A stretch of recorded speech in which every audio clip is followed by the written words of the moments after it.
आइए, मॉड की कुछ और बेसिक सी प्रॉपर्टीज हैं और ये शायद लास्ट प्रॉपर्टीज होंगी जिस पर हम चर्चा कर रहे होंगे। और ये काफ़ी शानदार है क्योंकि बहुत सारे थ्योरम्स हो, उसका प्रूविंग हो या न्यूमेरिकल क्वेश्चंस को बनाने में भी इसकी यूज हमें देखने को मिलती है। पहला जो हमारे पास ये है कि अगर आप कोई दो नंबर को पहले ऐड करते हो फिर मॉडुलस निकालते हो, ठीक है, या आप अलग अलग मॉडुलस निकाल लेते हो, तो आप देखेंगे कि जब हम अलग अलग मॉडुलस निकाल करके जोड़ते हैं तो इस वाले से ये वाला क्वांटिटी बड़ा होता है।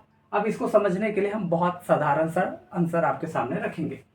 देखो, अगर आप यहाँ पर समझने की कोशिश करें, जैसे मान लेते हैं कि अगर आप एक नंबर लेते हो x = 3 और y = हम ले लिए 4, ठीक है, सिंपल सी लॉजिक है। पहले इन नंबर को जोड़ लो, यानी x + y, तो ये सीधा सीधी 7 आ जाएगा। मॉड निकालोगे x + y का तो ये सीधा सीधी 7 आ गया। क्लियर है बात? अब अलग अलग मॉड निकालो तो x का मॉड यहाँ 3 और y का मॉड देखोगे तो 4।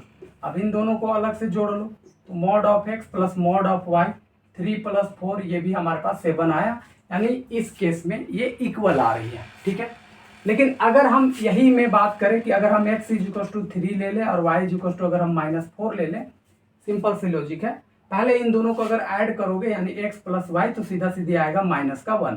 फिर इसका अगर आप मॉड निकालते हो तो सीधा सीधी इसकी वैल्यू आएगी 1, क्योंकि नेगेटिव का मॉड भी पॉजिटिव हो जाता है। अब इसकी अलग अलग मॉड निकालोगे तो x का मॉड आ जाएगा 3, उसी तरीके से y का मॉड निकालोगे तो आएगा -4 का सीधा सीधी 4। अब अगर इन दोनों को जोड़ते हो तो मॉड ऑफ x प्लस में मॉड ऑफ y, ये 3 और 4 मिला करके 7 हो गया।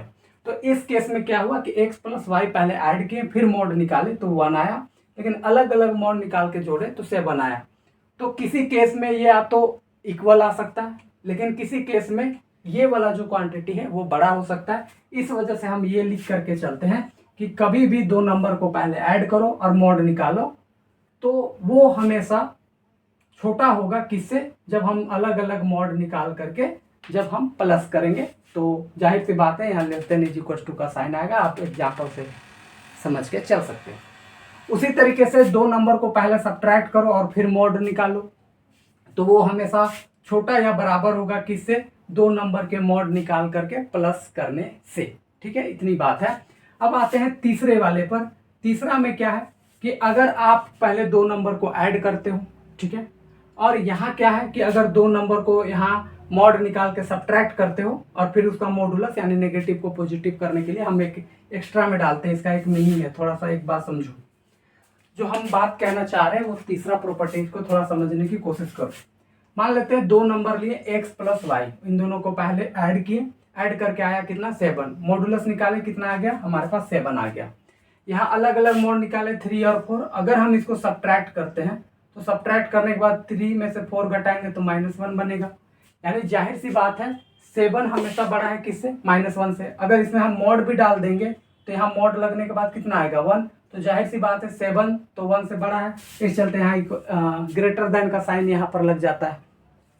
और अगर आप = का साइन अगर लेना चाहते हैं तो वो भी आप यहाँ पर काम कर सकते हो। सीधा सीधी मतलब है कि अगर आप इस केस को देखो 3 और -4 है, इन दोनों को पहले आप क्या करोगे, ऐड करोगे -1 आया, मॉड करके 1 आ गया। ये दोनों क्वांटिटी को देखो, अलग अलग मॉड निकाले 3 और 4 आया। अगर आप सब्ट्रैक्ट करोगे तो सीधा सीधी कितना आ जाएगा -1, और फिर इस पे मॉड लगाओगे तो ये सीधा सीधी कितना आ जाएगा 1। तो इस क्वांटिटी में वो बराबर हो गया। तो इस चलते जब कभी भी आप दो नंबर का पहले ऐड करके मॉड निकालोगे तो हमेशा बड़ा होगा उन दोनों मॉड को निकाल करके सब्ट्रैक्ट करने से। नेगेटिव को फिर से पॉजिटिव बनाने के लिए हम एक एक्स्ट्रा में मॉड डालते हैं। सेम चीज यहाँ पर माइनस के भी केस में होता है कि अगर यहाँ माइनस भी रहे तब भी ये = या तो ग्रेटर देन हमारे पास देखने को मिलती है। और लास्ट वाला प्रॉपर्टी सबसे महत्वपूर्ण है कि अगर दो नंबर मल्टीप्लाई में है, और या ऐसे कह सकते हो कि दो नंबर पहले मल्टीप्लाई किए और फिर मॉड निकाले, या अलग अलग मॉड निकाल के फिर मल्टीप्लाई किए, तो इन दिस केस रिजल्ट हमारा सेम होता है। आप चाहो तो देख भी सकते हो, अगर आप 3 और 4 लेते हो, इन दोनों को मल्टीप्लाई करके देखोगे तो 12 आएगा। इन दोनों का मॉड निकालोगे तब भी आपके पास 12 ही रहेगा। लेकिन अगर अलग अलग मॉड निकाल के भी अगर आप यहाँ पर मल्टीप्लाई करते हो, मान लेते हैं ऐसे किए, तो देख लो 3 × 4 करके हमारे पास 12 ही आने वाली है। तो कहने का मतलब है कि पहले मल्टीप्लाई करो फिर मॉड निकालो, या अलग अलग मॉड निकाल करके मल्टीप्लाई करो, उन दोनों केस में हमारी जो वैल्यूज है वो हमारे पास किसी भी तरीके से कोई चेंज नहीं होता है, इक्वल्स टू का ही साइन लगती है। और यही बेसिक सी फॉर्मेशन है जिसको आपको समझने की जरूरत था। आई होप ये छोटी सी कंसेप्ट आपको क्लियर हुआ होगा। मिलते हैं हम लोग नेक्स्ट वीडियो में, तब तक के लिए रुकिए एक सेकेंड, हम डिवाइड पर भी चर्चा कर सकते हैं। अगर x बाई वाई रहे, ठीक है, अगर y जीरो ना हो, समझ लो नीचे वाला क्योंकि जीरो होगा तो गड़बड़ हो सकती है। तो अगर x बाई वाई है तो मॉडुलस को आप अलग अलग भी सेपरेट मॉड ऑफ y और मॉड ऑफ y भी कर सकते हो, कोई मैटर नहीं करती है, आराम से समझ लो। जैसे देखो 3 और 4 है तो x बाई वाई करोगे तो कितना आ जाएगा 3/4, अलग अलग मॉड निकाल लो तो 3 और 4 आया। अब मॉड ऑफ x प्लस में मॉड ऑफ y करोगे तो 3/4 ही आएगा।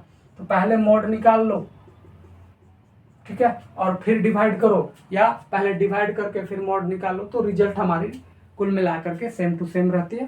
तो आई होप ये छोटी सी कंसेप्ट भी आपकी क्लियर हुआ होगा।